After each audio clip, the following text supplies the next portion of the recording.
conjoint survivant aura droit à ce qu'on appelle une pension de réversion. Il s'agit d'une partie des droits à la retraite du conjoint décédé. Ces droits pourront être versés dès lors que ce conjoint décédé aura cotisé pendant au moins 20 annuités, et ce alors même qu'il n'aurait pas encore pris sa retraite. Il faut cependant avoir été marié avec ce conjoint décédé. Il est possible aussi d'avoir été divorcé. En revanche, ce droit ne sera pas ouvert aux pacsés ou aux concubins, quand bien même il y aurait des enfants.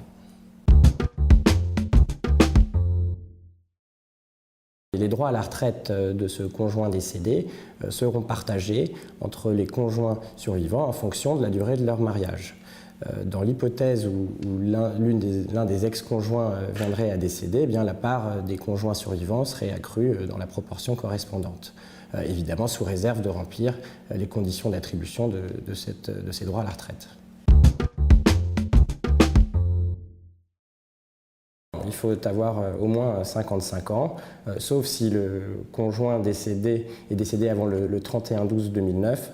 À ce moment-là, il suffit d'avoir 51 ans. Les conjoints survivants ne remplissant pas cette condition d'âge pourront prétendre à une allocation de veuvage sous certaines conditions.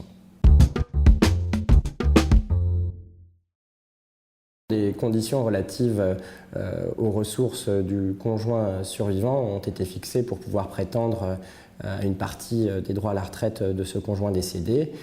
Il faut distinguer selon si ce conjoint survivant vit seul ou en couple. Dans le premier cas, ces ressources devront être inférieures à un peu plus de 18 000 € par an.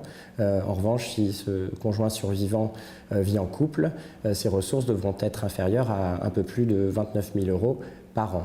De la même manière, ces droits à la retraite pourront être révisés à la hausse comme à la baisse en fonction des évolutions de ressources de ce conjoint survivant.